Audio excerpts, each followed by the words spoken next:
Hey, good evening. Dr. Alan Christianson here with you. Hi, folks. Seeing a bunch of y'all waving. Yeah, good to be with you this evening. We're at a Monday night. This is early May, and this is a Ask Dr. C all about adrenal health and adrenal questions. So this will be a lot of fun. We'll do this in a couple of ways. I received a bunch of questions sent in advance, and I've got a few slides ready that'll give some general concepts. And the questions that were sent in advance, some of them I answered directly. They weren't as much adrenals, but I still wanted to help out with them. Some of them I kind of wove into our discussion tonight, and a few of them I pulled out separately. So we're going to cover all that, and then we'll grab some live questions as well, and that'll be real good. So if you do wish to ask a live question, please raise your hand, and at the end, I'll see the hands that are raised, and I'll go through those, and we'll cover those. Excuse me. You can also put a question in chat. I sometimes can get to those as well. If not, I do always look at those and use those for future blog topics or other things that come up. So we'll get it one way or another, I promise. So yeah, Monday night, wanted to share something with you guys, pretty exciting, for me at least, I guess. Just got the new cookbook, the preliminary version, in the mail a day or two ago. So yeah, it's a few years between when you start something and actually get the physical copy, but I'm really jazzed about this. These are recipes you can use with the adrenal reset, the thyroid reset, the metabolism reset for reset phase, for maintenance phase. And these can also be used directly for helping hormonal symptoms, hot flashes, night sweats, weight, fatigue, sleep issues, brain fog. And I made it to where there's a 2-week meal plan for each one of those 5 symptoms. So yeah, you can just grab the recipes and have fun with them. They're awesome for whenever, or you can do a targeted 2-week plan to really hit a symptom hard. But this is coming out next month, June 6th, but available for pre-order. And I'll drop this up for my publisher, wherever books come from. They've got a direct link, Penguin Random House does. And I'm going to put that in our chat. Stay tuned to our chat. I'll put a lot of things here as we go along through the evening, including I've got a special coming up later on adrenal energy. But there's one right there, and that'll take you straight to the publisher's page, and you can go to wherever you like to get books and get this one. There's a lot of fun things I have in the coming weeks to help this work even better for you all. I'm going to do some cooking classes, some live cooking classes coming up in June. Some really cool, so stay tuned. But yeah, it was an emotional moment. I got to see this thing and hold it in my hands for the first time just a few days ago. Okay, so let me fire up the slides, and we're going to start talking about adrenals here. Okay, and we got those back up. And yeah, so here's a quick overview just to get some orientation on parts of the body that we're talking about and what they all do. I'll just touch on this briefly. So you've got these little things in your brain, and they're not very big, kind of crude, but if you could pick your nose and go up like another inch, that's where you'd be talking about, right about here. That's where all these structures are. Let me get my little pen going here. There we go. Yeah, so this is within the head, and this is just barely above the sinuses. And this is called the sella turcica, and the pituitary and the hypothalamus live here. They're about the size of a pea each, or even a little smaller. And they control everything that controls other hormones, including the adrenals. So they make this thing called ACTH, and I can back up a step. The hypothalamus controls the pituitary, and that makes corticotropin releasing hormone. And pituitary makes ACTH, and that causes the adrenal glands. They're sitting on top of the kidneys. This is kind of like a large, they look bigger than they really would be in this picture. Imagine like you're playing Yahtzee and you grabbed one of the dice. That's about how big the adrenal glands normally are. They're about the mass of a nickel, and they sit on the top of the kidneys, and they put out cortisol, along with about 57 different hormones. And yeah, they're controlled by the brain, basically. Same way the thyroid gets controlled by that. And they affect pretty much everything. These adrenal hormones affect how we manage electrolytes, our inflammation load, our wake and sleep cycle, our other hormones, and also our blood pressure. So they do a lot. And I want to briefly talk about this idea of adrenal fatigue, adrenal stress. Some of you all who wrote in one person said how it was so frustrating to talk about this with her conventional doctor, how he just like doesn't believe it. None of this is real. I'm like, well, kind of, sort of. there's a little course to be thread here. So the idea of adrenal fatigue. Now, the truth of it is that a lot of symptoms do equate to changes in adrenal function. That way it's real. And we'll talk more about those. The untruth about it is that when this happens, that cortisol is made in abnormal ways, like too little, because the adrenals are fatigued, because they're weak, because they're worn out. They made so much they can't keep up. It's kind of a funny thing. You can think about how hard various jobs are for the body. And on one end of the spectrum is probably like having a baby. There's like nothing that's more demanding or physically taxing on your body to go through as far as like normal biological functions than making a whole nother person, right? And on the other end, it might be, I don't know, like making skin cells or making, there's things we make that have no metabolic cost. And our hormones, as important as they are, and as big of a deal as it is if they're lacking, there's not a metabolic cost to make them. They're made out of cheap stuff that's always readily available. So there are diseases where they can't produce them anymore. But apart from that, they don't really get worn out. So that part of it is a misnomer. But the truth is that there is this thing called HPA dysfunction. Let me back up a step. So HPA, so I talked about the brain. That includes the hypothalamus and the pituitary. That's the H and the P. And then we've got the adrenals. So that's the HPA axis. And these things become altered when there's some chronic stress load that the body's been under. And that affects any symptom you could imagine. And also, this creates a risk for all kinds of chronic diseases, chronic pain, many cancers, metabolic syndrome, diabetes, heart disease. They all are more prevalent when there's an abnormal HPA regulation. And any symptom you can think about too, mood changes, anxiety, digestive issues, so many things really are affected by that. The key difference is that when cortisol is abnormal, especially when it's low, the body is choosing it and the body's doing it on purpose. So it's not that we have to go in there and pull a lever. It's like, we've got to help the body work better again. We've got to figure out why it's doing that. We've got to help it nurture and recover. So that's a big difference, but it's a real thing. And there are many circumstances in which this HPA function becomes altered, and many things that can give rise to it changing. Here's kind of a quick image that shows just a bunch of these things. Like a lot of these are just endemic parts of modern life. We have artificial light. Temperature's always the same, and these are things that are fine. We like them, but our body depends upon cues to keep our body in a set rhythm. Now, this is weird, but the cycle, the daily cycle that our bodies work under is not our natural cycle. So we don't naturally go on a 24-hour schedule. Now, is that weird or what? But we don't. And they've shown this. If you take people and you take them away from, there's no window, or there's no cues to being outside, no clocks, things like that. If you put people in caves and make it to where they don't know what time of day it is and let them just wake and sleep when they wish, most people end up on schedules that are longer than 24 hours and like 25 to 30 hours. So we need triggers, we need cues to literally reset the adrenal cycle. And we need that on a daily basis. If we don't have that, the timing gets disrupted. So light, for example, in the natural world, we had very bright sunlight, especially in the morning, and then we had darkness at night. Now, being indoors under artificial light all day long takes away that signal. And also outdoors, it was colder at night, not always like Arctic, but it was colder than it was in the daytime. And we use thermostats, we got heating and air conditioning, and we don't get that much colder at night. But all these things together, the toxins we get exposed to, chronic noise, various pollutants, these things make it to where our normal rhythms become altered.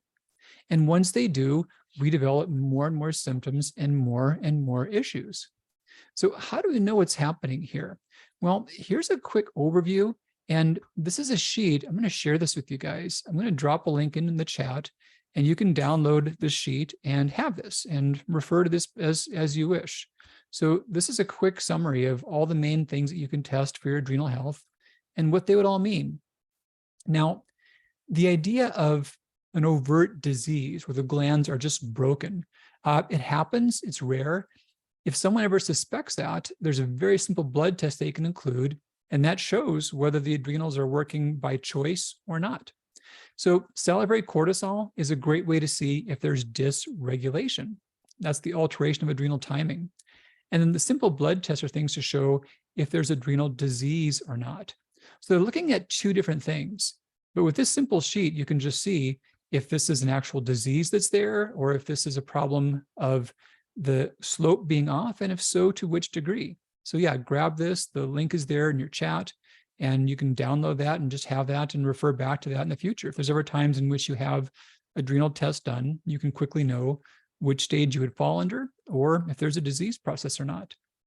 So let me give you guys an overview of these stages.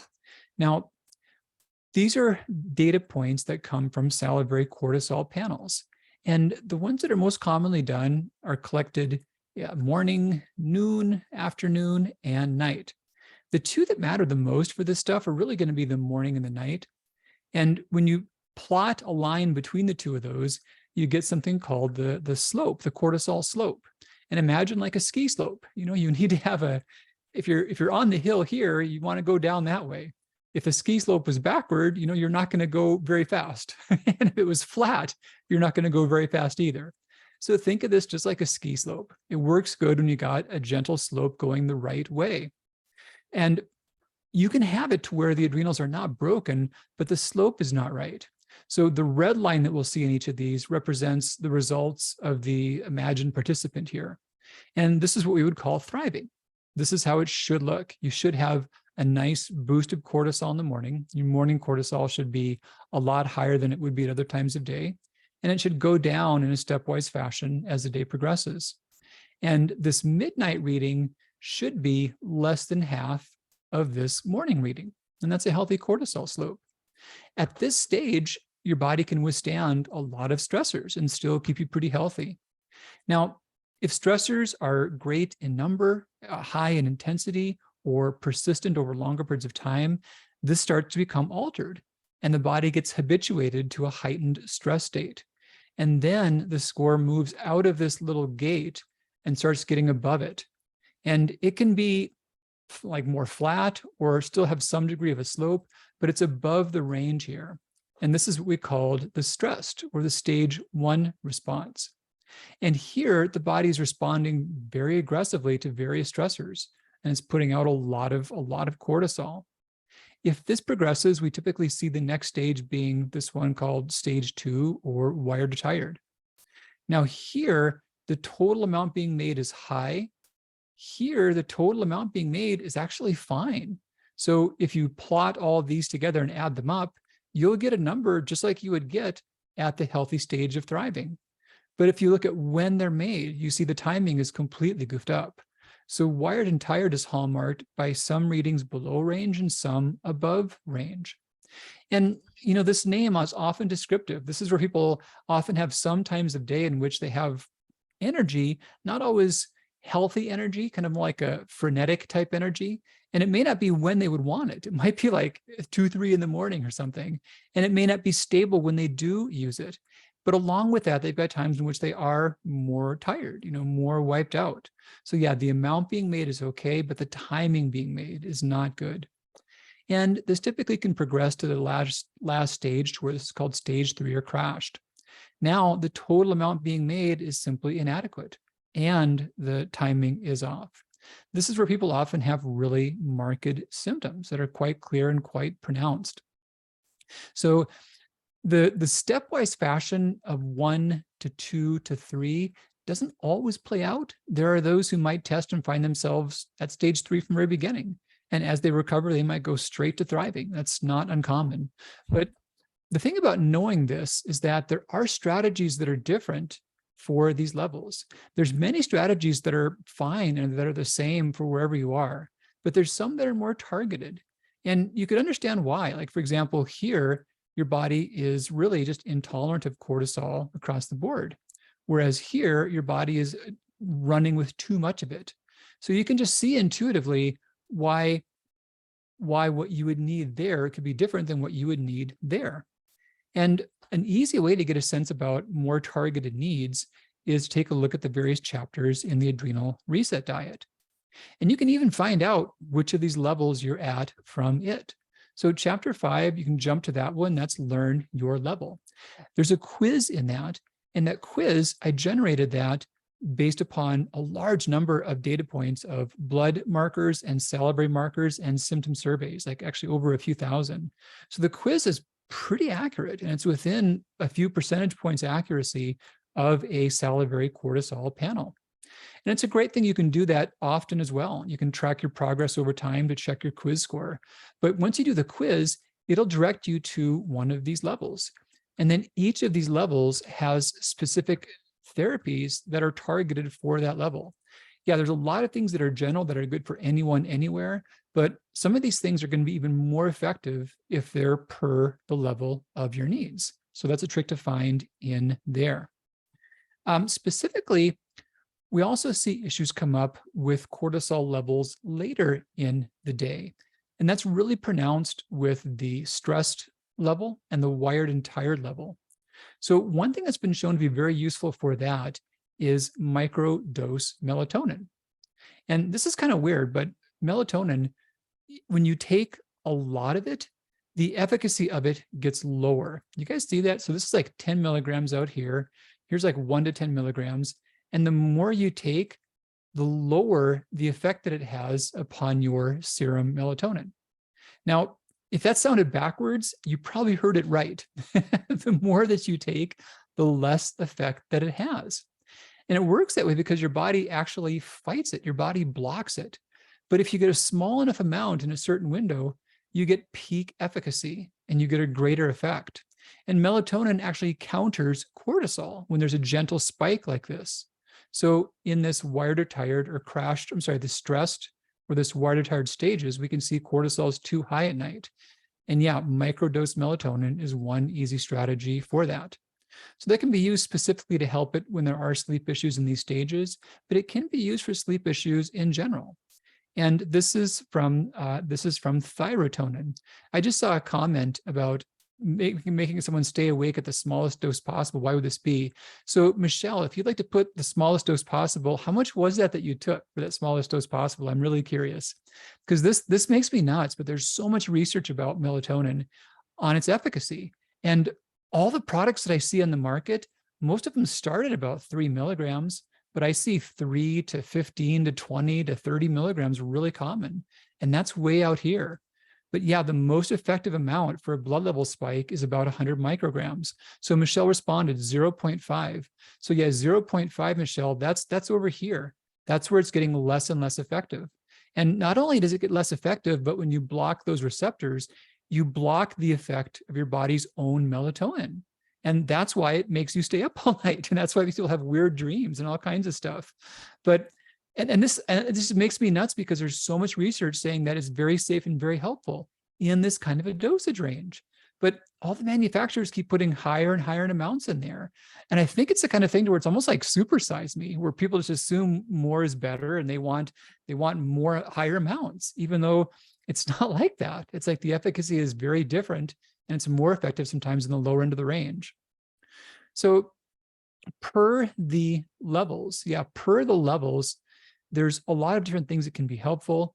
And I mentioned here in the book about a lot of those in terms of particular foods, breathing exercises, but people ask a lot about adaptogens and about various herbs that can be used. And I've made adaptogens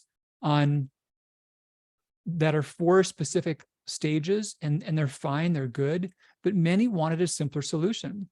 Someone in chat said earlier that they find that they bounce between stages rather quickly. And that happens. And you don't want to have 3, 4, or 5 different products that you have to stock because you're not always at the same level. So I'm seeing just one quick follow-up response about the melatonin dosage. Yeah, just go to thyroidspecificformulations.com and look at resources. And I've got monographs on all the products, including on thyrotonin, and all the citations are there, including where that slide came from. But there's a lot of data points saying that. So yeah, so I developed the Adrenal Energy Blend. And I chose this one because these are all ingredients that can be used together and at different times of day. So if your levels are different or if they're progressing, which is great, if you start out crashed and now you're wired, tired, or stressed, you can use the same thing. You don't have to get something different, but you can take different amounts and different timing with it. So crashed, you want to do it twice a day in a higher amount. Wired or tired, twice a day in a smaller amount. And then stressed, 2 of those just once daily.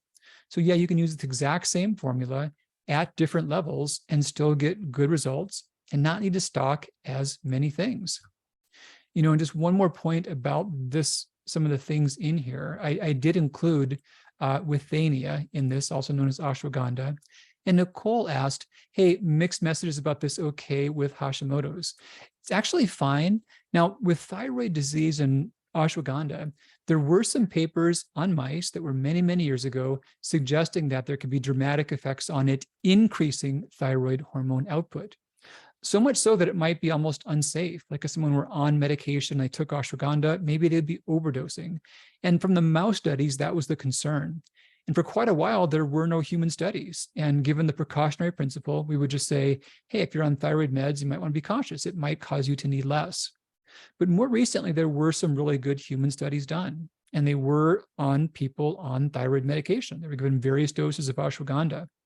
There were some useful effects in terms of benefits to symptoms and overall health, but there were no radical changes to thyroid levels. So we now have good data knowing that it's safe, that there can be useful effects with it, but there's no way it's going to really goof things up for those with thyroid disease. So no problems that way, Nicole.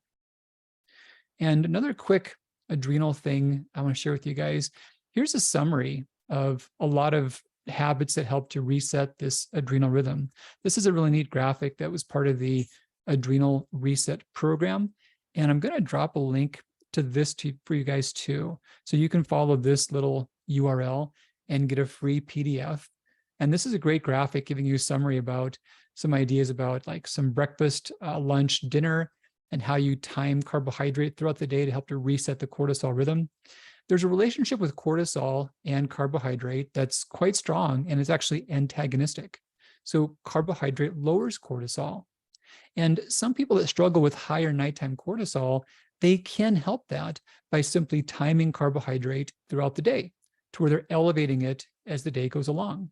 Now, of course, this doesn't mean pigging out on junk food or like processed food or Wonder Bread. It's healthy carbs in the context of a good diet.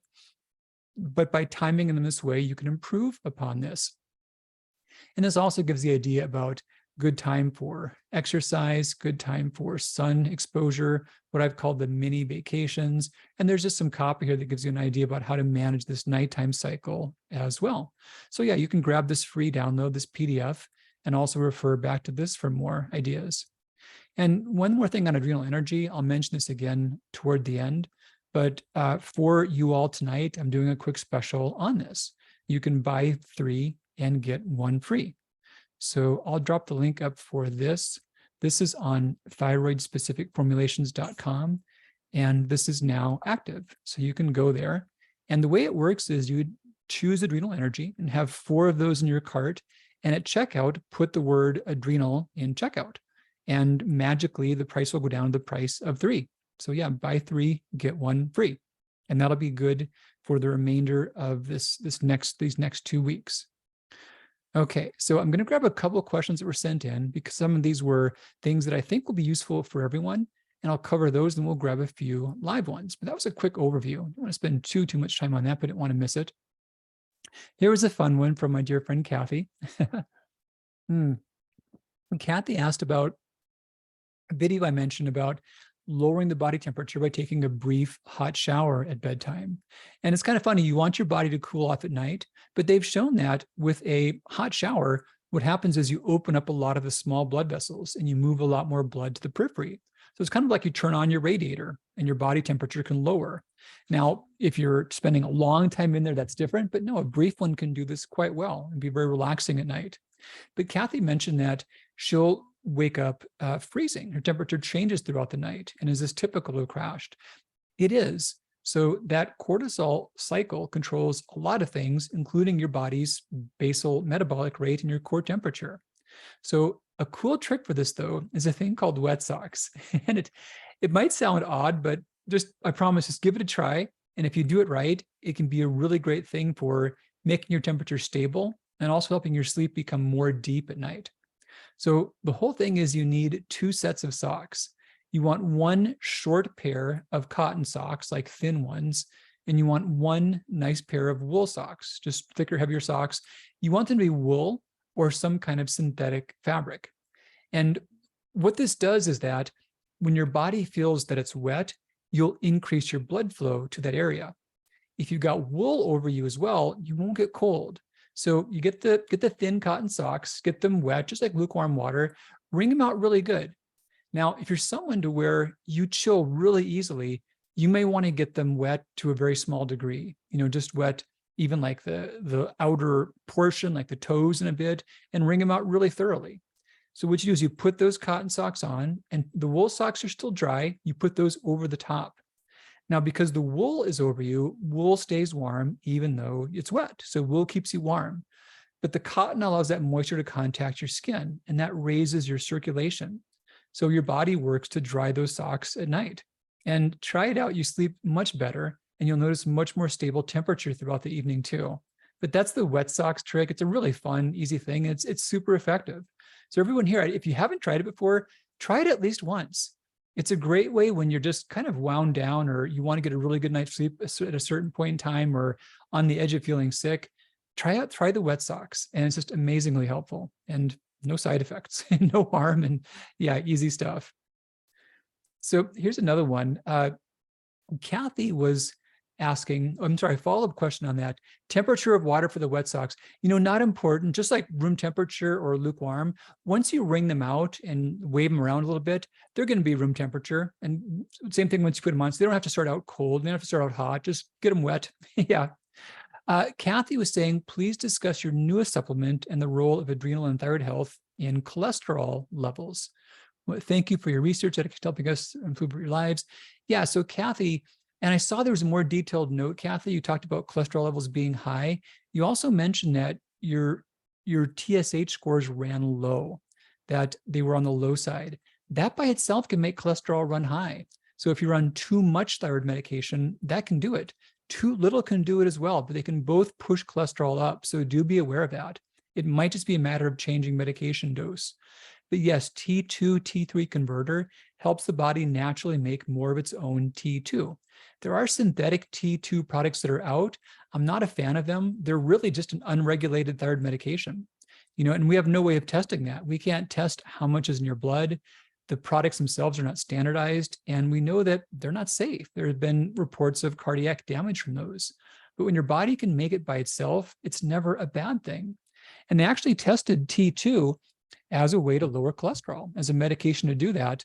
This was back in the 70s and 60s. So we know that when your body makes T2, your cholesterol levels run lower. And we know how your body makes T2. There's a set of 3 different deiodinase enzymes that allow for that. And this is a blend that's been clinically proven to benefit those enzymes and make them work normally again. So yes, you might not even need it, Kathy, but the first thing would be just regulating your thyroid medication dosage. If they did persist, you sure could try the T2, T3 converter. Here's a great one from Dia. And I want to just kind of address this one in general. It's so frustrating when going to see my endocrinologist. When I ask for correct thyroid tests and thyroid mineral tests, they look at me like I just asked for the moon. Now, Dia, I get that, and others do too. To some extent, it's kind of how the system works. I hate to say this, but this is really what happens in the conventional circles. So when you go to them and ask for things that they don't do or they don't really think through, I saw some people put up emojis that they've experienced this. Yeah, this is kind of what happens.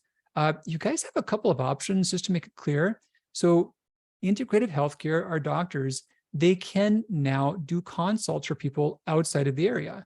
They can see people clinically as patients in 6 states of Arizona, California, Utah, Oregon, Washington, Montana. Yep, they can actually do direct patient care in telemedicine, but they can also do consults now for whichever area you're in, whichever state, whichever country. And those are not as prescribers, but as guides. So that's integrativehealthcare.com.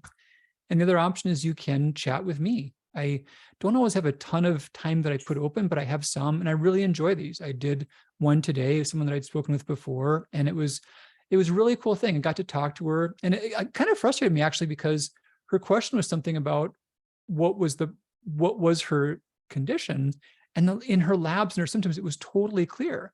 And her doctors didn't really know how to diagnose this one endocrine condition, but it's very common. And I was baffled that they didn't know that, but I was super happy to be able to talk to her and give her clarity. This is what it is. This is what to do. And she had been all around seeing many good local specialists about that. But yeah, you can also consult with me and just ask me for these things directly. And I'm happy to help out. And here's a great one that we got too. How does post-menopause affect the adrenals, and best steps to help healthy adrenals after menopause? So here's what happens. Before menopause, the ovaries are making mostly an estrogen called estradiol. That's the main thing they put out. And the adrenals don't really contribute much to the body's estrogen needs. During perimenopause, and especially into post-menopause, the ovaries don't do much. They're pretty well wound down. So the adrenals, they make estrone to compensate. So this acts like an estrogen, but it's not the same as estradiol. And that's why we see more estrogen dominance type symptoms in women who actually have less total estrogen, because there's more estrone relative to estradiol. And that's also why we see more adrenal problems then, because the adrenals, they've got another job to do. They're now taking over for the ovaries.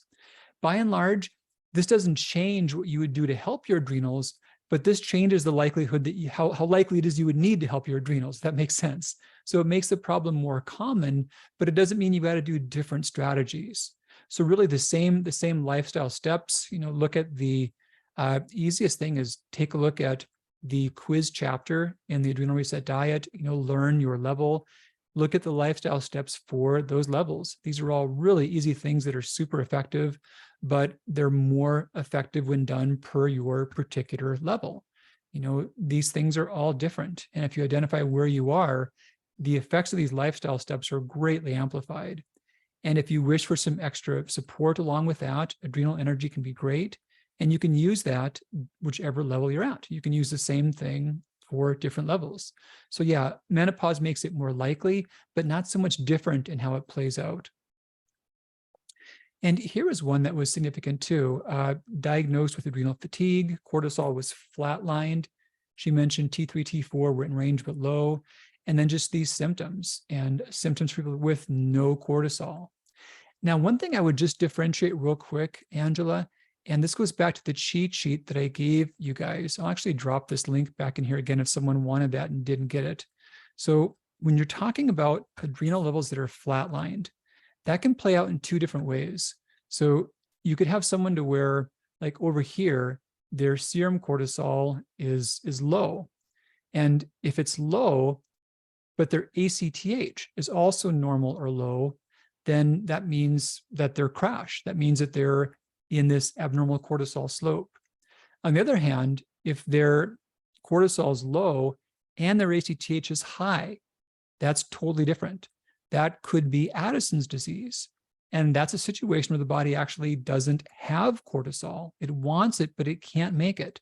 That's rather rare, but it's completely different. So these two can look identical in terms of how much cortisol is present. They can both be very low flatline cortisol, but they're completely different conditions. This is one where the body doesn't want cortisol, and that's why there's none there. This is one where the body would love cortisol, but it cannot get any. And the solutions are totally different for those two. Yeah. So when it is really flat, this does take working with someone who can help understand that and differentiate those things. They're not the same treatments at all. Now, in terms of playing the odds, this can affect, boy, a really big percent of the population. Many people have abnormal cortisol levels, and it's not that rare to be at the crash stage. This, on the other hand, is probably about 2 to 3 people per million. So it's exceedingly rare. And there often are more marked medical issues with it as well. Things like pigmentation changes, things like fainting when standing, things like immunosuppression. So it's not always obvious, but it's often quite apparent by symptoms. And also this is just much, much more rare. So yeah, hope that's useful. Let me get in the right question again. I wanted to, yep, that's the one I just did. So this was an interesting one. This is from Jan talking about getting her symptoms like a cortisol burst early in the morning. Now, this happens. And what's often going on is that this is someone who's getting a cortisol spike when they're sleeping. So this can be that wired to tired stage. And cortisol spikes to do a lot of things, including to raise the body's blood sugar. So when blood sugar levels run too low, the body uses cortisol to rescue blood sugar. So if you think that through, this is also an opportunity. If you can prevent blood sugar levels from dropping off, that can make it to where the body doesn't need to rescue cortisol in the middle of the night. And there's a lot of ways you can do this. Anytime you just eat more food, your blood sugar is less apt to drop. You'll be full for longer periods of time. But I don't know, it's kind of not a great trick to just overeat to keep your blood sugar from dropping. That's not good for other reasons. So I've thought through, how can you do that with the least caloric load for the longest period of time? And there are people who genetically can't control their blood sugar like at all. Like they can go into a coma if they don't eat every 60 minutes because they can't push glucose out in response to cortisol. This is called gluconeogenesis genetic syndrome. And in these populations, they've shown that if they consume resistant starch, they can have 7 to 9 hours of steady blood sugar and not have these drops and sleep through the night. And that's actually how resistant starch was discovered. It was first made just as a medicine for those with genetic issues about being unable to control their blood sugar. So an easy trick in situations like that is doing some source of resistant starch at nighttime. That doesn't really knock you out, but it does make it to where you won't get those spikes afterward. And it's actually easy if this happens other times of day, do a little dose every 12 hours, do a dose at bedtime and one earlier in the day. And someone asked about doing half of the shake at night. And you can, that's a great way to do it. You can do half a serving of the shake at night with just a little bit of water, not a whole lot, so you're not peeing all night, like the question said. And that can achieve that same goal as well. But yeah, a lot of resistant starch in a good concentration, a couple times a day can make a big difference with that issue. You know, food sources work for that too. Some just don't take to the idea of adding extra food for various reasons, like potatoes or beans or bananas, especially right at bedtime. Whereas the powder is, no real caloric load and minimal taste and can be an easy way to do it. I've got just a couple more, then we'll get more specific ones. I see a lot of hands up and a lot of great things happening in chat. The role the adrenals play with the thyroid, especially Hashimoto's, then taking the supplements now, hoping to see blood work coming up. So what happens a lot is that there's a lot of things you'll read that will talk about there being a specific order between you treat the thyroid, then the adrenals, or vice versa. You don't do them together. You got a specific order for that. And it's something to where it's true for those who have severe overt hypothyroidism and untreated Addison's disease. So if someone actually just showed up into a medical office and had both of those things co-occurring, there is an order that they have to do, and it's important. But that situation, remember I said that Addison's was like a few per million? So Addison's plus overt hypothyroidism, that's a few per 10 million. That's super rare. So in those cases, there is an order that matters. That's not relevant to like anyone else. That's like not relevant in any other case. So you can do things to help both. And if you're talking about safe, natural steps, you won't hurt the other. On the other hand, though, the better that either gets, the less you'll need to do for either. They tend to affect one another quite consistently. Yes, you can do these same sorts of things for your thyroid, and they can make a great difference for your thyroid function. If there are marked adrenal symptoms, you can address that as well. Now, an overlap is that if there is a big abnormality of cortisol, that can make your body less responsive to thyroid hormone. So it doesn't always change your thyroid levels, but it can make your symptoms more pronounced even when your levels are normal. So they do connect in those ways. Yeah, quick one here. Yeah, I wanted to mention something because the question about a couple things. The cortisol curve is normal but low per the Dutch test. How do you raise it naturally?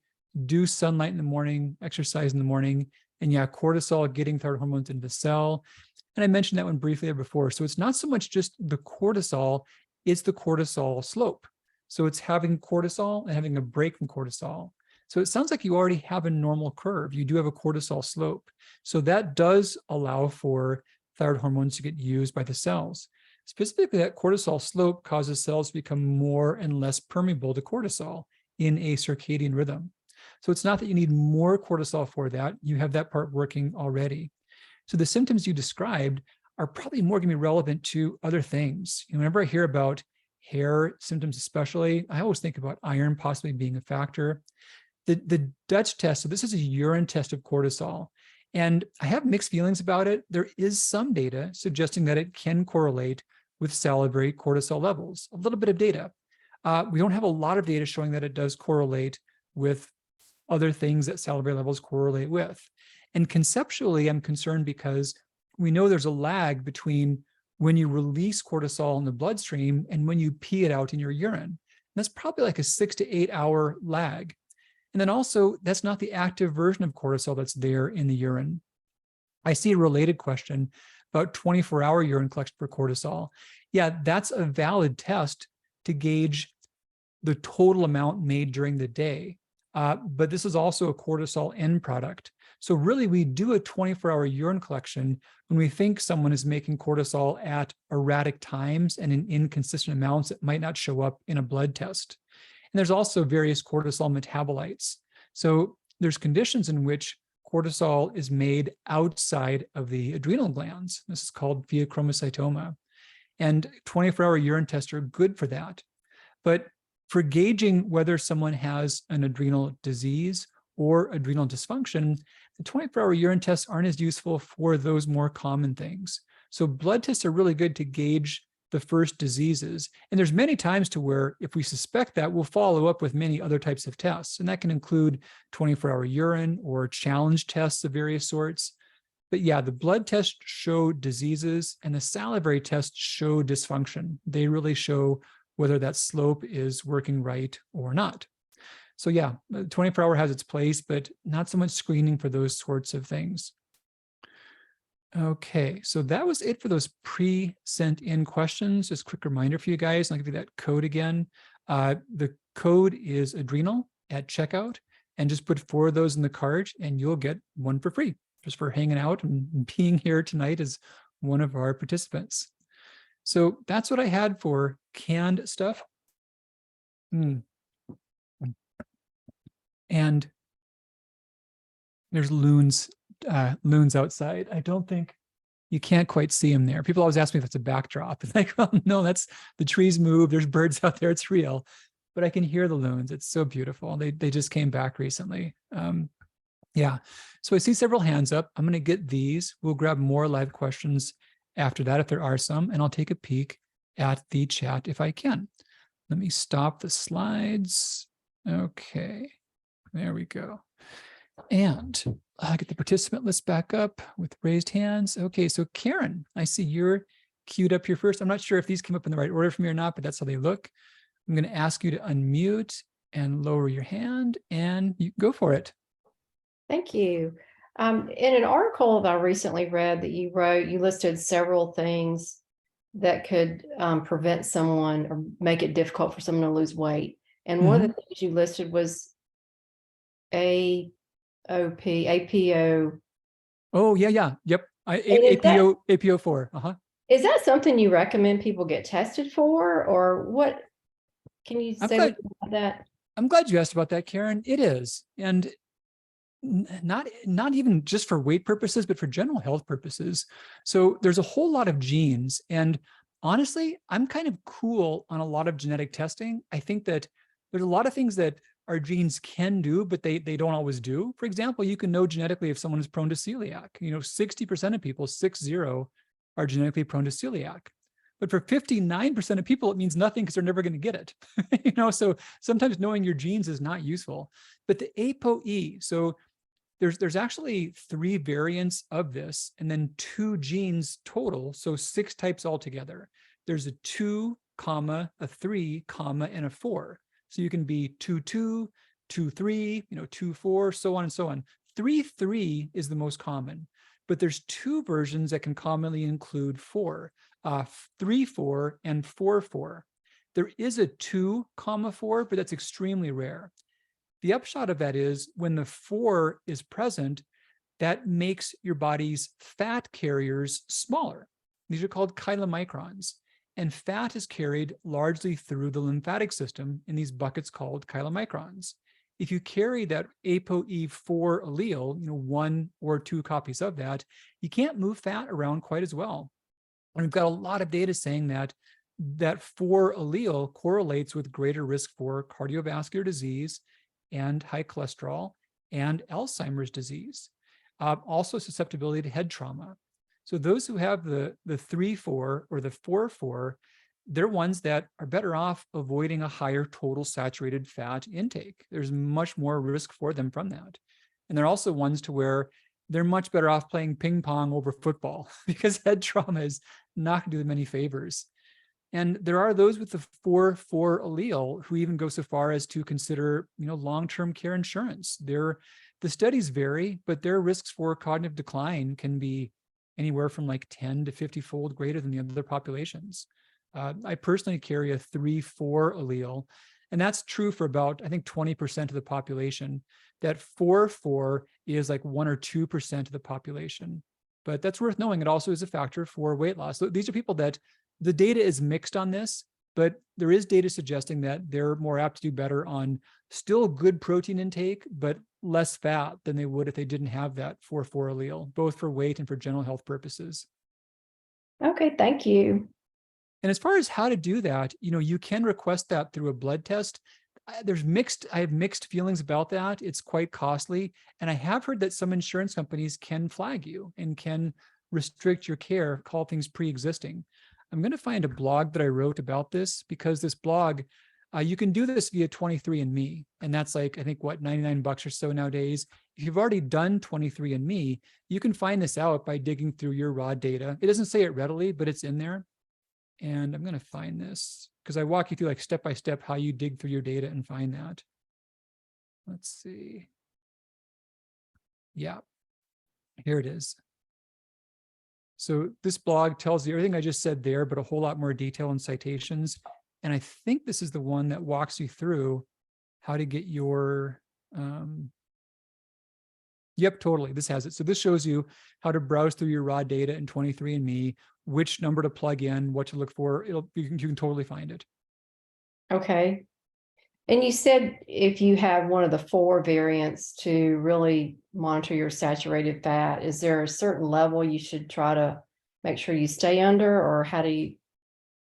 Yeah, there's 2 ways to think about that. So fats, it's kind of funny. We think about fats as, we've got the monos, the polys, the saturated, but all fats really have all types. I mean, there's some foods that are extreme, like coconut, they're pretty much all saturated. That's an outlier. Most fats have all of those in varying degrees.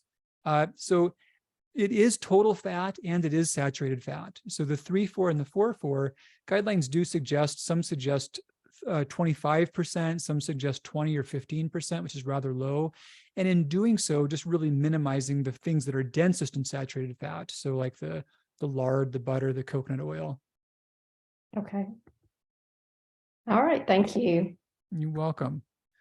Okay, so we have Jan up here. So Jan, I'm going to lower your hand and ask to unmute and go for it.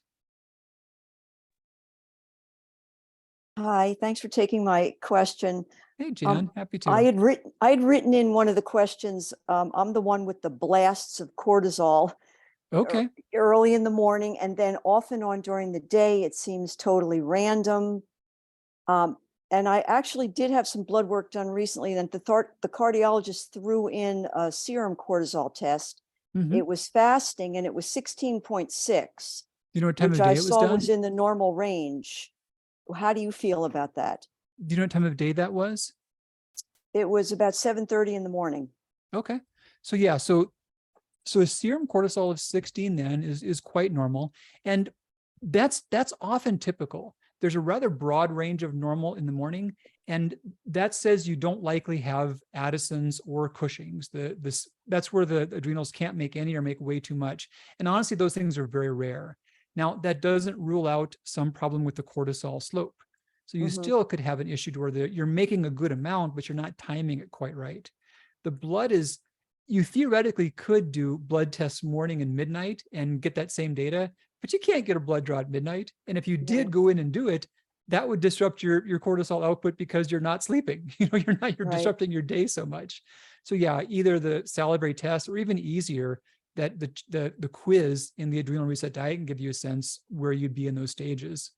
Okay. And do you feel like with this, because I can't really take any kind of adaptogens or anything, I'm extremely sensitive. Could I assist this with the carb cycling? Yep, for sure. Yeah, there's a lot of resources in the Adrenal Reset Diet that are no adaptogens. There's a lot of simple foods. There's carb cycling. Light therapies are quite powerful.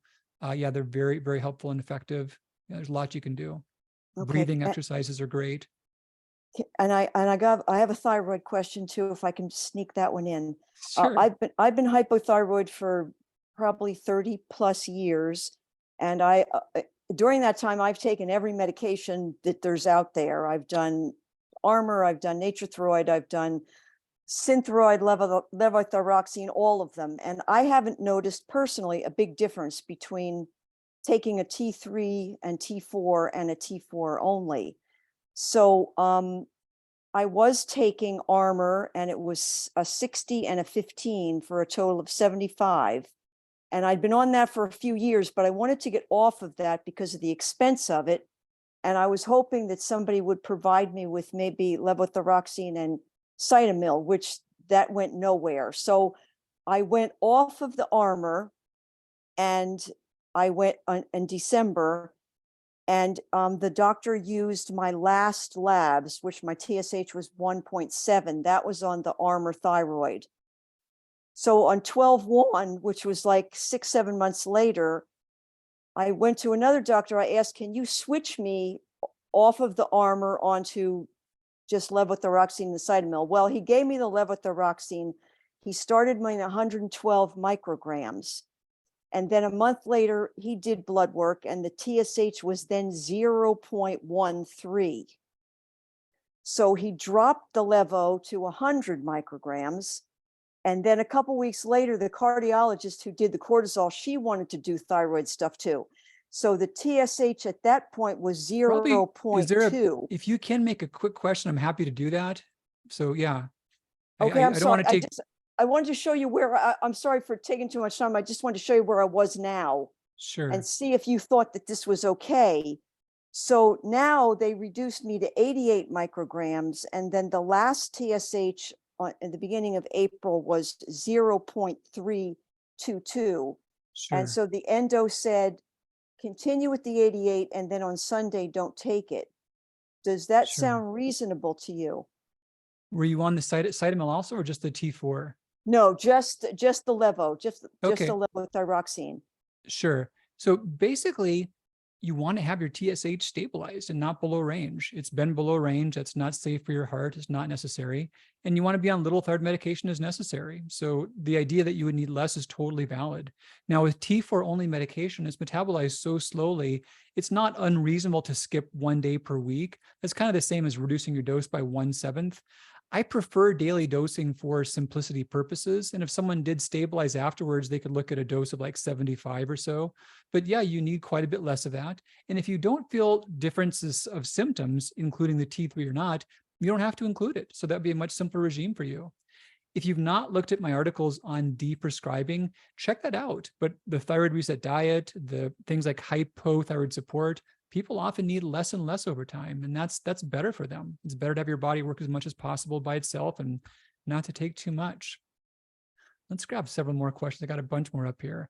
Hey, Tay, you are next up. I'm going to ask to unmute and lower hand, and let's hear what you got.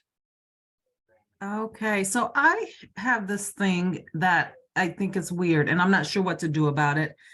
So there are some days, it would maybe be 2 or 3 days out the month where I have like amazing energy.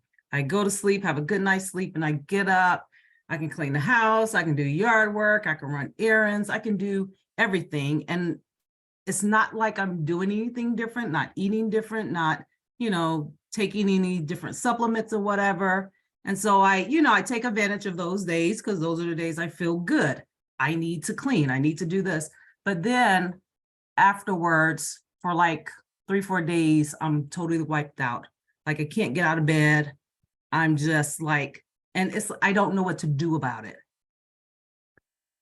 So this frustrating. happens. It's frustrating. So have you done any adrenal quizzes or tests before? Or? Oop, you must have muted yourself. That's sweet of you, but here. Okay, sorry. Let's keep talking. I was going to listen. Good. So my cortisol, I've done the saliva, the 4, time a day, and during the morning it's low. And I can feel that because most mornings I don't get my burst of energy until around 10 a.m. or 11 a.m. And that's where I'm like, I'm awake now. I can do my work. And then, the rest of the time, I think it's kind of normal. At night, it's a little bit high, but not terrible. Okay. So you'd be like wired or tired to some degree, or it's a little bit backward. So what you're experiencing is that your body has, if you were crashed, most days would be the same. You just couldn't do a whole lot. But what's happening is you've got some energy, but you don't have a lot of backup.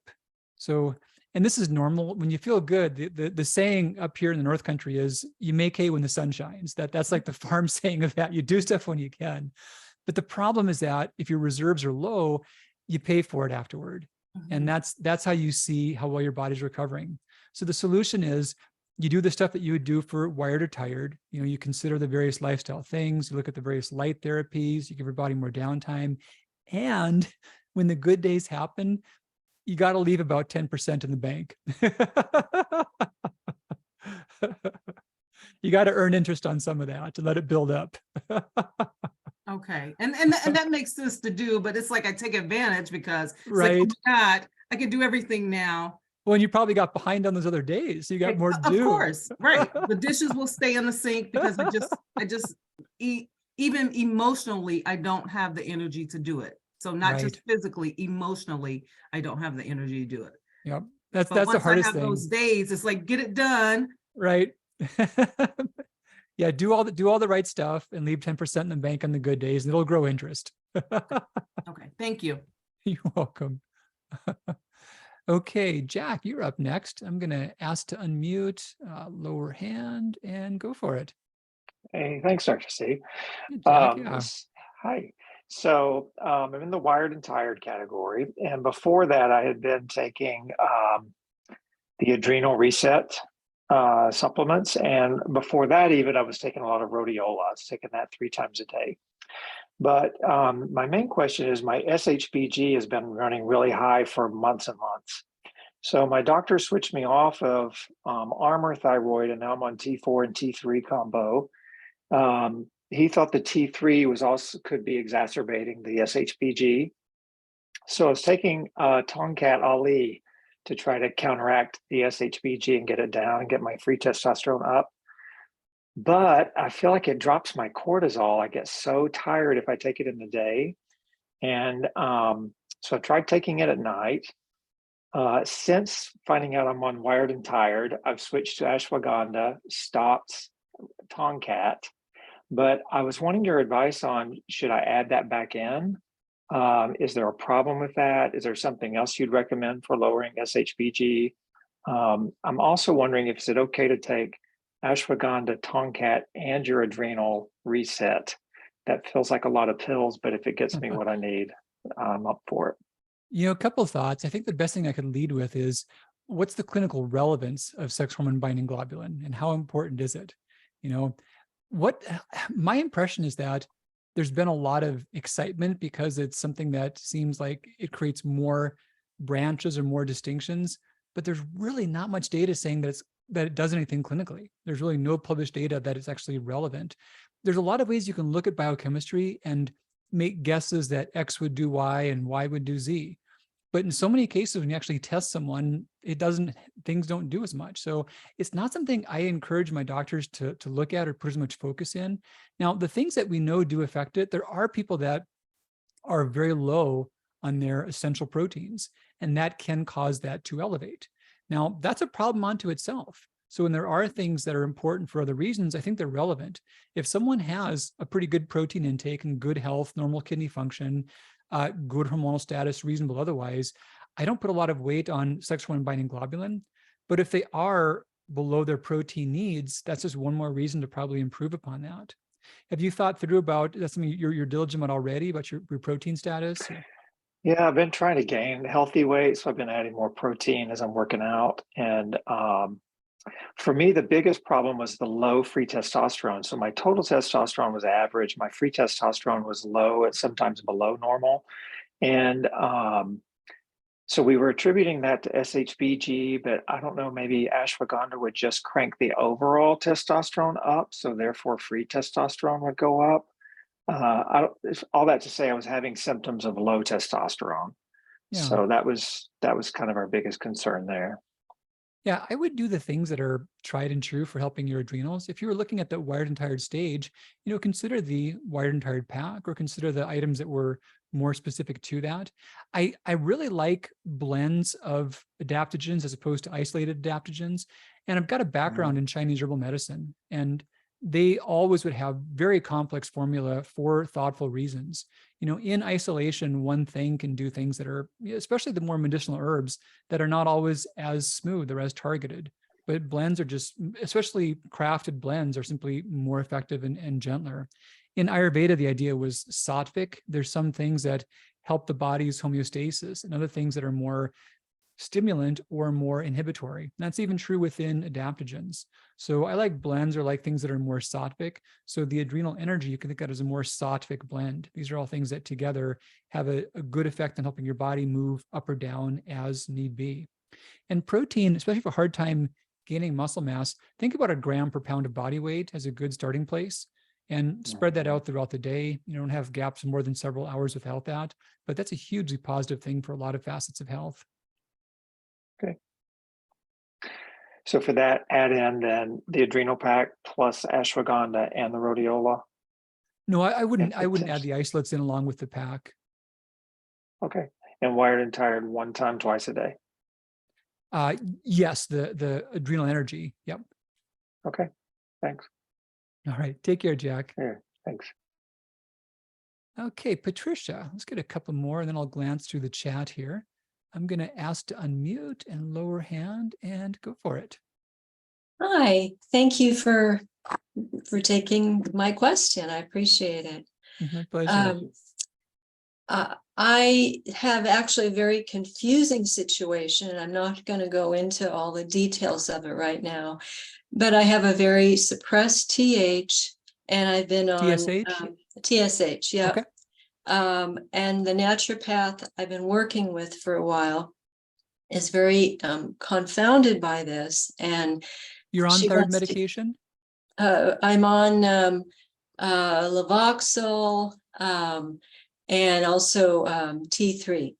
Okay, you're on too much. There's nothing confounding. Levoxyl, I've been on anywhere from 62 to 75. I seem to do a little better on 75. And the T3, I've been on, I'm on 10 micrograms right now, but I felt better when I was at somewhere between 20 and 30 micrograms. Let me pause you for just 1 second. She's very unhappy because my TSH is always, I'm close to 0. So she's been lowering me on both of these for a while. And my symptoms of fatigue, dizziness, blacking out, hair loss, all sorts of things are getting worse and worse. Yeah. And so my thinking is I feel, and she's testing my blood constantly, which is very annoying. And my thinking is I want to go back up on these thyroid medications to where I felt better. And I don't really care if my TSH is suppressed. And I'm thinking of working with a different practitioner who uses something called a Thyroflex, which tests the brachial muscle in the arm using a computer program. Yep, I know the man that Thinking made maybe that would Yep. be an alternative to all these darn blood tests I'm having all the time. So Yeah. I guess my first question is, do you think the Thyroflex would be a good alternative? And secondly, when you have a patient who's got a pretty persistently low TSH, which I've had for a long time, and I have cortisol, AM cortisol is usually around 10 or 11. Mhm. You know, well, this is probably where I should have a consult with you. But anyway, I guess if you want to focus on the Sure. Thyroflex is my main question. No, I whether can that cover would- all this. I've got enough to, yeah, thank you for that. This is important. I'm really glad you asked that, Patricia. This is a common thing. And so a whole lot of folks get in this spot to where they subjectively clearly feel better when they're on a higher dose of medication and their TSH is low. And there are those like I've interviewed Jamie Bothorpe, talked about this, the Stop the Thyroid Madness, and they argue that this is totally fine. This is totally harmless. People should be able to take whatever they need and ignore their tests. Mhm. And I admire the intent behind that. It comes from a good heart, I think. However, it is a risk factor, and risk factors are things that are confusing. You know, everyone has or knows an Uncle Harry who smoked and drank and lived till 90, right? Yeah. So risk factors don't always play out. I don't know if you guys know this, but most smokers don't get lung cancer. The vast majority of them don't. But if you look at a big group of smokers compared to a big group of non-smokers, I think we would all not be surprised that they get more lung cancer. So that's kind of how risks are. And a lot of folks who are hyperthyroid don't have bad things happen. That's totally true. But the part that bothers me is that some people deny that it's a risk by pointing particular examples. And I can find Uncle Joes all day long that smoked and were fine. That doesn't take away the fact that smoking is a risk factor. It doesn't mean there's no risk. Now, when you feel better and you're on too much thyroid medication, so a couple of thoughts about that. Kind of 3 ways that plays out. One thing is your body's been on too much for a long time. You're kind of used to that. And I said before about melatonin and how your body makes itself numb to a high dose. Your body makes itself numb to a high dose of thyroid as well. And you make it to where all the ways in which you get rid of thyroid hormone, they're working in overdrive. And that means you can feel like you're getting too little, even when you're getting too much.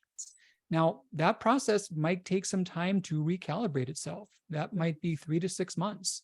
And there are people who say, hey, look, I get that there's risks, but I don't want to go through that. And if they are totally clear about what those risks are, they can make that choice as grownups, I think, between themselves. If their practitioner wants to support them, that's a choice they can make as long as they make that in an informed way. But the paradox, though, I've seen many, many people to where when they do get through that, they say, you know what, I really wasn't feeling as good as I thought I was. Now I'm functioning even better, and I'm glad that I went through that. So those are a couple of scenarios. The other one that's really common is that there's some other reason causing fatigue, and you can mask that with a thyroid overdose. I'm going to make a silly example just to kind of make that point clear.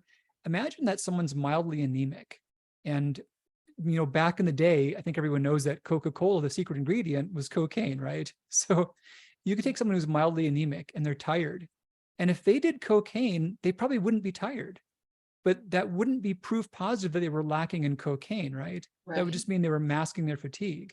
And the same thing can be true with thyroid hormones or adrenal hormones or most anything. So you can feel better on it, but that doesn't mean your body is functioning better because of it. And this is a topic that I take very passionately because, and I don't want to get myself too emotional, but I've seen people die from this going badly.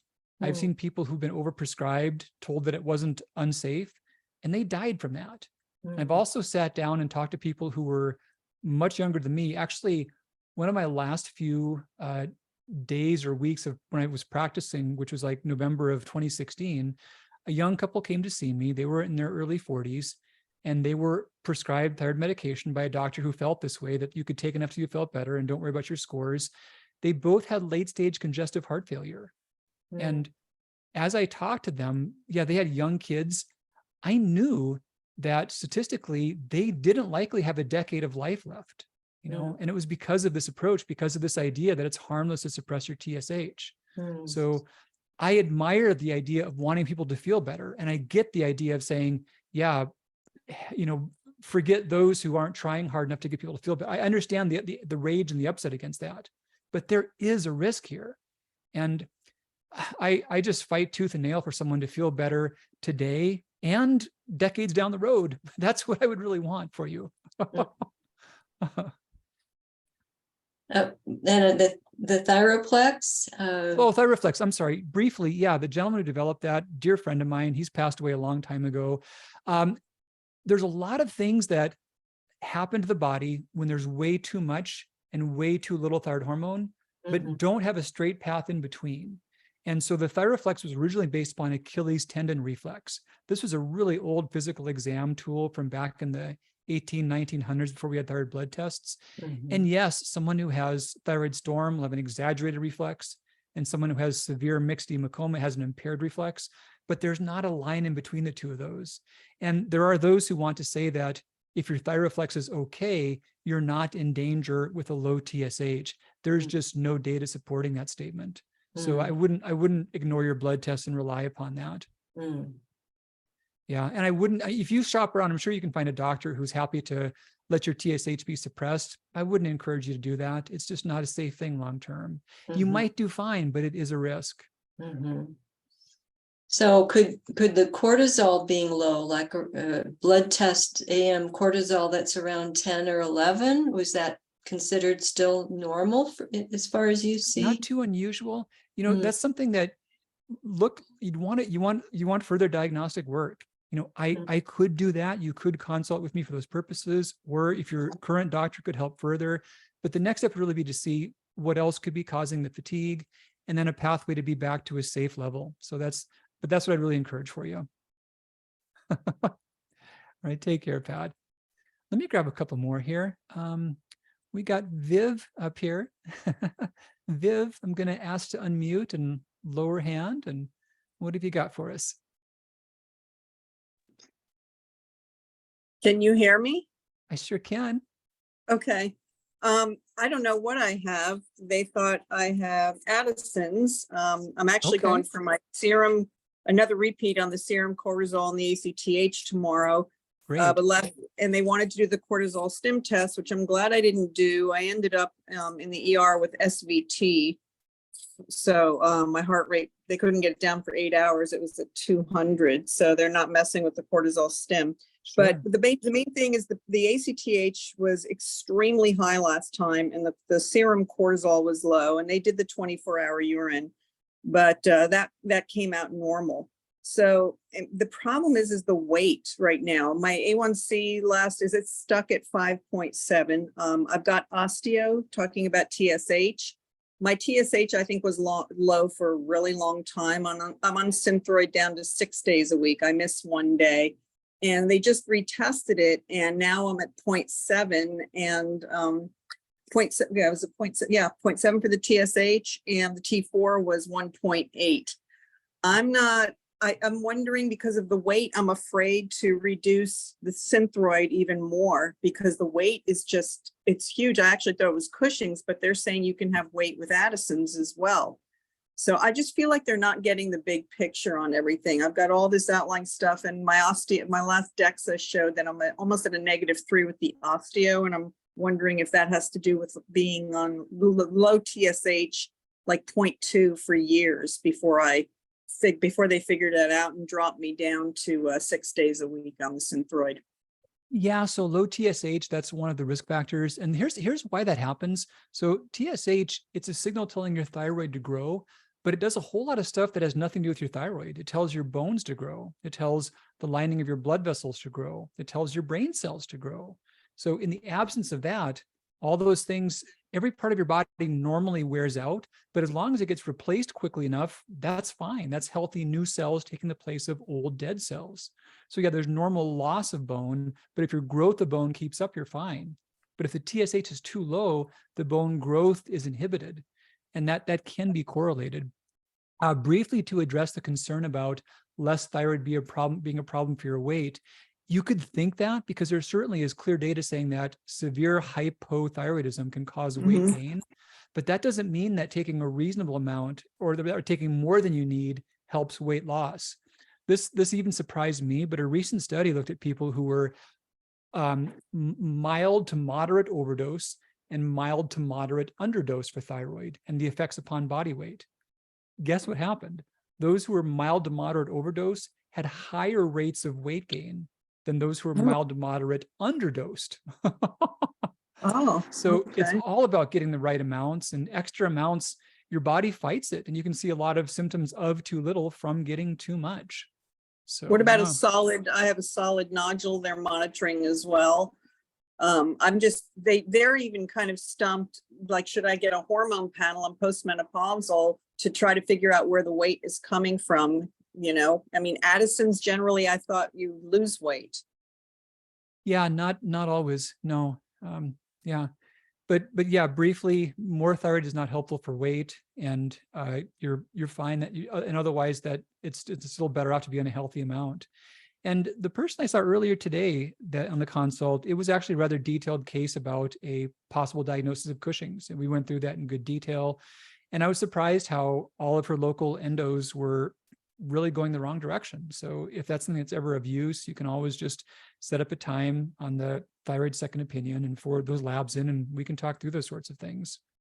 I'll put that link up here again for those who may not have seen that. Yeah. Let me grab a couple more. So we got Sabina up here. I'm going to ask to unmute and lower hand. Yes. Yes. Okay. I'm on my mobile. Sorry, I'm calling from Europe, and I joined. It's 2:00 in the morning here, so maybe you've mentioned this already. I have Hashimoto for 20 years, and now I'm transitioning into menopause. And well, my TSH and T3 and T4 are always in the normal range. But I added some T3, like 7 drops a day, because if I exaggerate emotionally or physically, I get for one day completely exhausted, and like I can't catch my breath. So it's like I would be on 5,000 meters. I breathe, but I have a feeling that there is not enough oxygen. But my ferritin levels and hemoglobin and all the blood work seems okay. So I was adding a little bit of T3 to see if it improves, but it actually doesn't. Then I tried to add some magnesium and some things that should support my functioning on the cellular level. Because I read, I mean, the only test that was not normal was a reverse T3. So I thought it might be concerning the conversion between T4 and T3 on the cellular level. And these receptors could be occupied. What would you suggest? I mean, my adrenals seem fine. And after one day of recovery, then everything is normal. So no other symptoms are present. Yeah, I'll put a link to a blog that I wrote about reverse T3. I don't that wouldn't be a relevant finding given all the things that you said. Think through. There's some cause of fatigue. There's some reason that you're more run down, and if that's not been apparent to you just yet, think about getting some guidance, another consultation with someone, and get a sense about what's happening there. Even if the T3 did make you feel better, that wouldn't mean that you needed it necessarily. Kind of back to the last discussion about, cocaine being a stimulant. Yeah. So yeah, figure out why you're tired. Maybe it is a matter of just needing a little more rest, or there being some hidden issue, but it's always good to figure out what.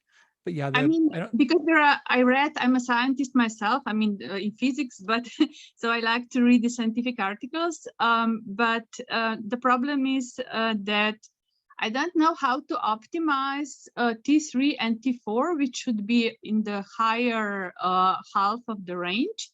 Yeah, that's not true. Just stop right there. That's Okay. a popular idea that kind of bounces around functional medicine.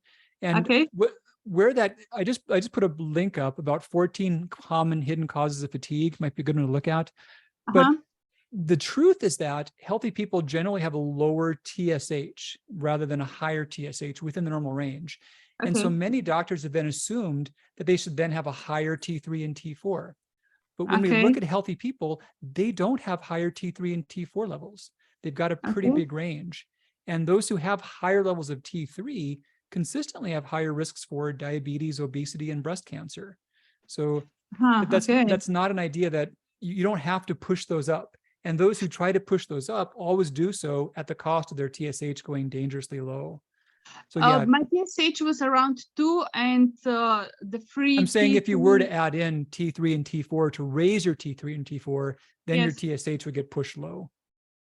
Yeah, because they are on the lower range. I mean, T3 Right. is about 15, and T3 is about And then the 3. other question too that's important to distinguish is whether or not thyroid levels can cause symptoms is one question, and whether or not medication can be a benefit is a separate question.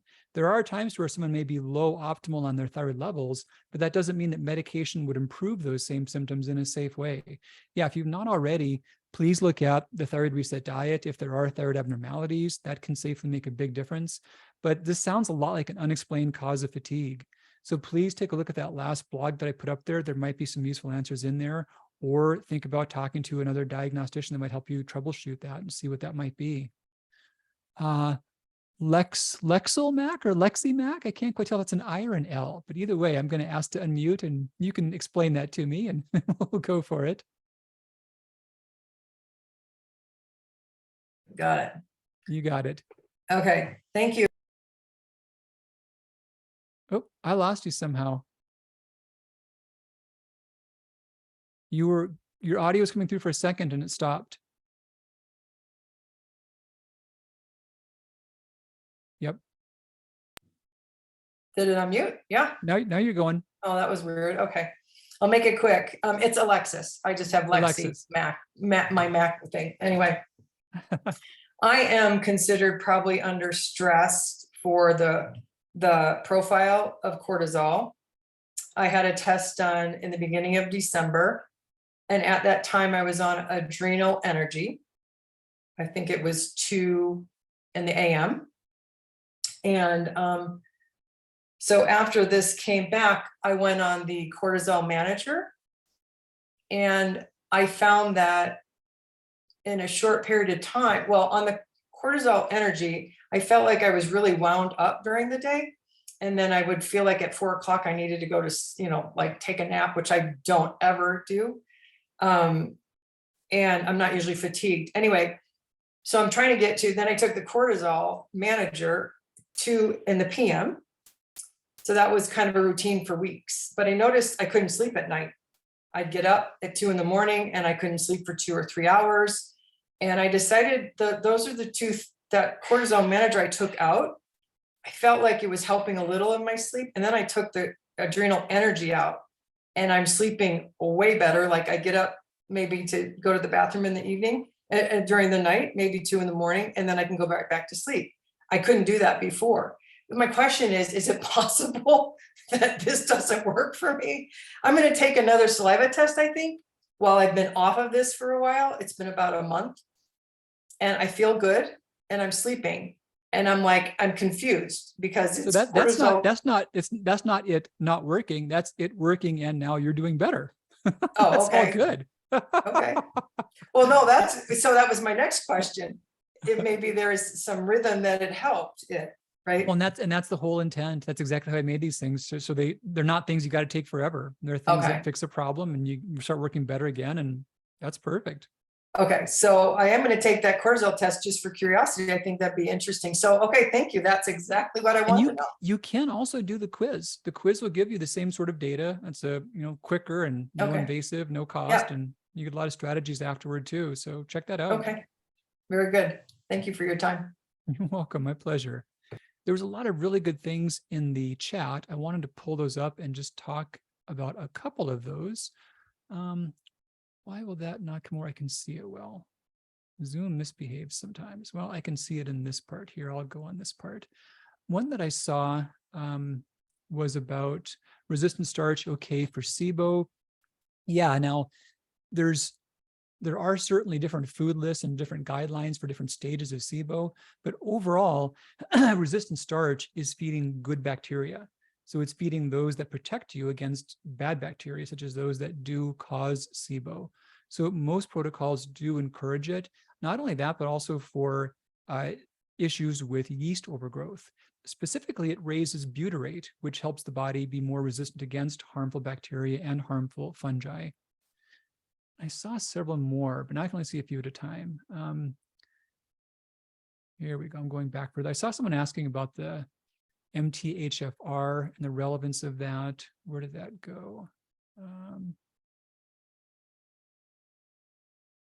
Expand on this. Why is it only showing me so little? Here we go. Now I got more chat up. Okay. You'd think that there's like everyone in the world would know how to use Zoom by this point, including me. But sometimes it doesn't fall into place. Panax okay with tachycardia issues.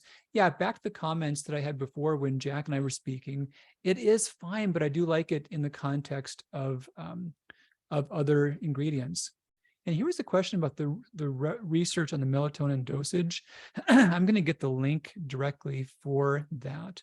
So this is on thyroidspecificformulations.com. And there's a whole section here. This is under resources and product monographs. Here we go. So here's all the product monographs. I'll even get the direct link to the thyrotonin monograph. Yeah, so here's the actual monograph specifically for thyrotonin for those particular citations. I put that one in the chat. Go back, grab a couple more questions. Okay, someone asked about MTHFR and thyroid issues. Overall, very common. In fact, probably nearly ubiquitous. And there's not a large list of action steps for that. The main things are not overloading on B vitamins. That's part of the rationale behind thyroid daily, having enough that's helpful, but not the mega doses. And then avoiding folic acid being important and getting a range of dietary folates. So megadose B vitamins, avoiding those, some natural folate, and then dietary folates. So dietary folates, greens and beans, plenty of legumes, plenty of leafy greens, you'll do well on those. And I'm scrolling through. So this is from Lisa asked, basically retook the quiz at Adrenal Energy. Yeah, so this is exactly kind of like what we were talking about with Alexa here, Alexa, yeah, where she took it and went through these stages and got better and better. And Lisa asked the same question. She was taking it and went from crashed to wired and tired to stressed and then not needing it. Then it was affecting her, making her stay up at night. So that was exactly the same process. And yeah, that's the goal. That means it's not needed. I think that might be about it. Symptoms worse as different one about hormones. Yeah, let's see. Here's another one from Jazzy. Doctor just tests TSH, T3, T4. TSH is always really low. Okay, but my doctor says not to worry about it because if he adjusts on medication for the TSH, it changes T3 and T4. We kind of talked about that one. So yeah, the idea that you have to have T3 and T4 high, I don't see good evidence to support that. And that only happens when the TSH is pushed down. The TSH is what your body wants. So when your body lowers the TSH, it's saying it has too much. The T3 and T4, it controls those by a lot of mechanisms. So it's putting those where they are on purpose, unless you've got none or so much you can't get rid of it. And in those cases, then T3 and T4 go low or high. But otherwise, they are where your body wants them by and large. So yes, Jazzy, you're just getting too much. And your doctor, I'm sure he or she means well, but this is the same risk we were talking about before. And one last one, I'll get this. Nikki, let me just see this. The cholesterol being higher. They're trying to put me on statins. Recent blood tests show cholesterol has risen despite no dairy.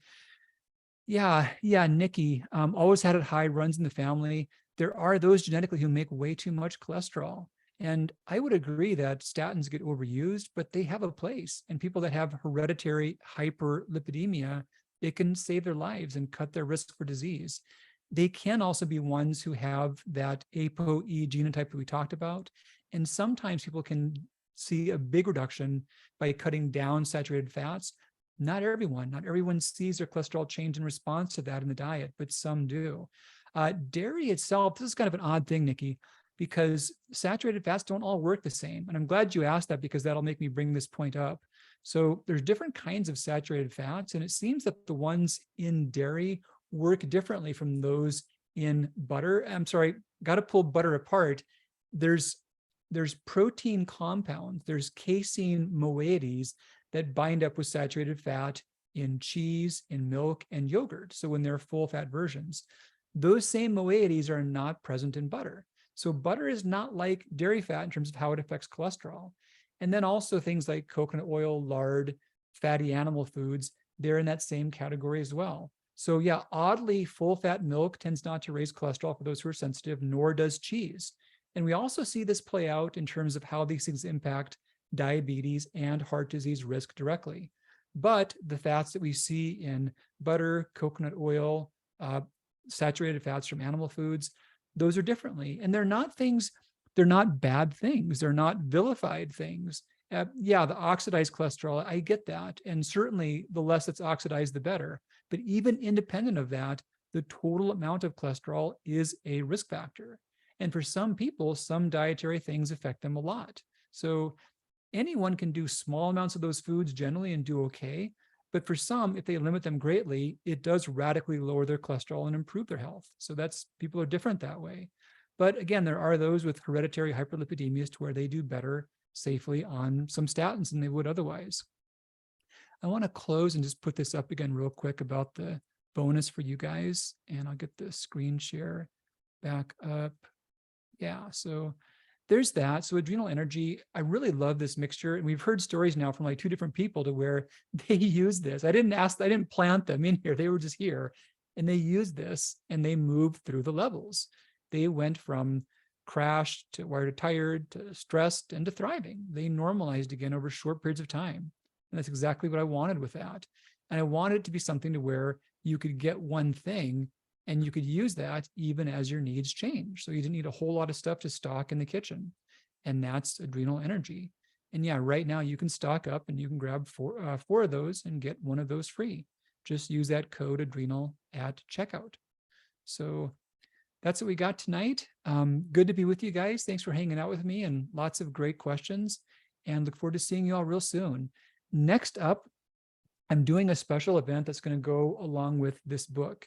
Now, I don't have the link and the details will be coming out soon, but I'm going to do a 5-day hormone healing challenge.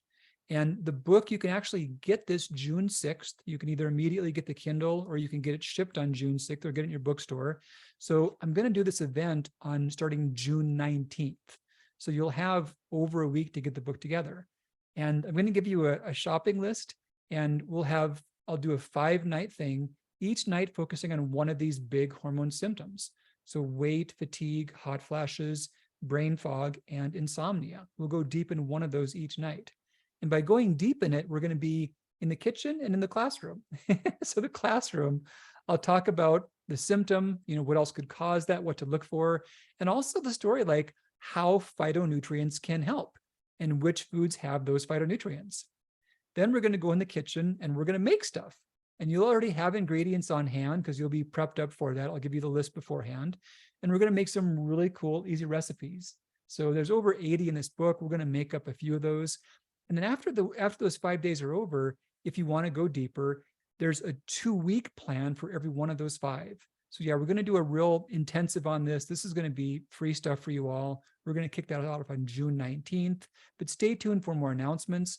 But this is up now for pre-order wherever you get books. And I'm super excited because it's a cookbook. It's a cookbook. I talk about how these foods help. There's some science in here too, but this is a cookbook. There's 80 recipes and I'm super proud of these. There's some fun stuff in here and it's going to be a blast to get messy in the kitchen with you guys. So that'll be coming up next month.